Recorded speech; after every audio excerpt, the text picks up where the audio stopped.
नमस्कार मित्रांनो, मी Rahul sir Galaxy स्पर्धा परीक्षा मार्गदर्शन केंद्र ब्रह्मपुरी या यूट्यूब चॅनलवर आपल्या सर्वांचं स्वागत करतोय।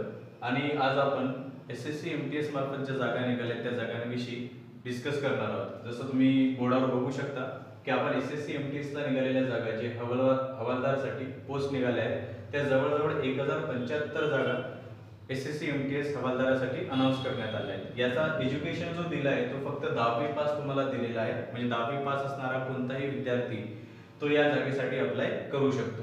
तर ही एक मोठी वॅकन्सी सध्या म्हणता येईल, जे विद्यार्थी 10वी पास आहेत त्या विद्यार्थ्यांसाठी किंवा जे अंडर ग्रॅज्युएट आहेत किंवा ग्रॅज्युएट झाले त्या सगळ्या विद्यार्थ्यांसाठी एक मोठी पोस्टिंग म्हणता येईल, मोठ्या जागा म्हणता येतील ज्या SSC MTS च्या थ्रू अनाउन्स केल्या गेलेल्या आहेत। याची जी अप्लाय करण्याची लास्ट डेट आहे ते बघू शकता तुम्ही की 24 जुलै आपली लास्ट डेट आहे आणि एक्झाम जी होणार आहे ते 20 सप्टेंबर ते 24 सप्टेंबर या कालावधीमध्ये तुमच्या एक्झाम होणार आहे। त्या ठिकाणी समजा आता 20 सप्टेंबर म्हणजे आता सध्या जुलै सुरू आहे आणि 20 सप्टेंबर म्हटलं तरी कडनं आपल्याकडे हार्डली जवळजवळ 2 ते 3 महिने असल्यासारखा वेळ आहे आपल्याकडे।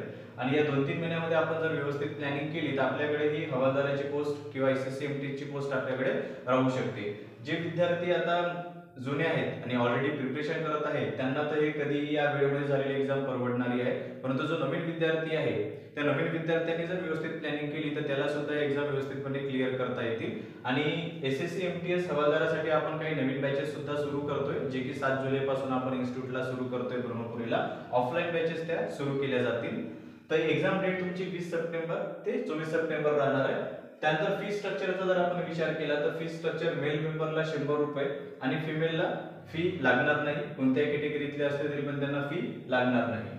त्यानंतर SSC MTS आणि हवालदार ही जी पोस्ट आहे हे 2 पार्ट्स मध्ये घेतल्या जाणार आहे। पहिला पार्ट दिलाय त्यामध्ये तुम्हाला मॅथमॅटिकल आणि रिझनिंग असे 2 सब्जेक्ट तुम्हाला कव्हर करायचे। त्यामध्ये क्वेश्चन दिले आहेत तुम्हाला 20 क्वेश्चन, मॅथला रिझनिंगला 20 क्वेश्चन, मार्क दिले आहेत तुम्हाला 60 मार्क, मॅथला रिझनिंगला 60 मार्क। वेळ आहे तुमच्याकडे 45 मिनिटं। ही जी एक्झाम आहे म्हणजे हा जो पार्ट 1 आहे हा पार्ट 1 फक्त क्वालिफाइंग पार्ट राहणार आहे। यामध्ये तुम्हाला कमीत कमी 40 प्रश्नांपैकी म्हणजे तुम्हाला 20 मॅथचे रिझनिंगचे 20 असे 40 प्रश्नांपैकी कमीत कमी दिलेल्या 120 मार्कांपैकी 12 क्वेश्चन तुम्हाला परफेक्टली सोडवावे लागणार आहेत। म्हणजे ही एक्झाम जी आहे ती फक्त क्वालिफाइंग एक्झाम राहणार आहे। या एक्झामला पास केल्याच्या नंतर तुम्ही पार्ट 2 एक्झाम देणार, ती सुद्धा 45 मिनिटाची राहणार। यामध्ये तुम्हाला 2 सब्जेक्ट दिले आहेत, GS दिलाय 25 क्वेश्चन 75 मार्क, इंग्लिश दिलाय तुम्हाला 25 क्वेश्चन 75 मार्क। यामध्ये निगेटिव्ह मार्किंग दिलंय तुम्हाला 1/3। या पार्ट 2 मध्ये तुमचा जो स्कोर असेल त्या स्कोर नुसार तुमचं सिलेक्शन प्रोसेस असणार आहे।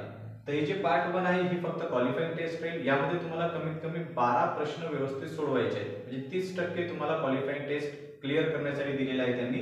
तर 12 क्वेश्चन जर तुमचे बरोबर राहिले तर तुम्ही पार्ट 2 साठी अप्लिकेबल राहाल आणि पार्ट 2 जर तुमचा स्कोर व्यवस्थित असला तर ते तुमच्या सिलेक्शनसाठी याच्यातला स्कोर तुम्हाला कामात येणार आहे।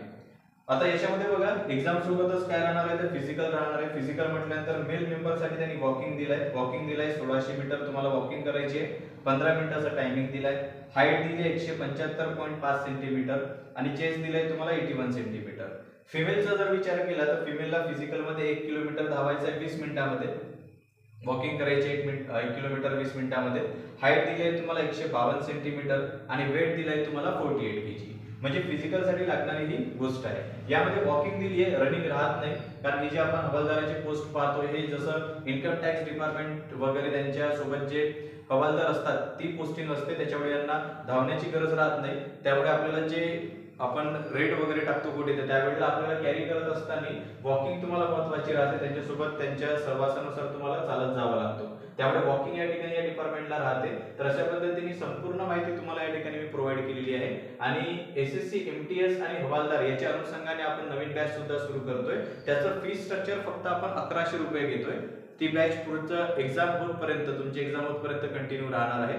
तर तुमच्यापैकी कोणत्याही विद्यार्थ्याला ती बॅच जॉईन करायची राहिली तर 7 जुलै पासून येणाऱ्या त्या नवीन बॅचेसला तुम्ही जॉईन करू शकता आणि येणारी SSC MTS आणि हवालदारची जी पोस्ट आहे ती तुम्ही क्लिअर करू शकता। तुम्ही चॅनलवर नवीन असाल तर चॅनलला सबस्क्राइब करा, तसेच नवीन व्हिडिओ पाहण्यासाठी लाईक सुद्धा करत चला। तुम्हा सर्वांचा धन्यवाद। नमस्कार।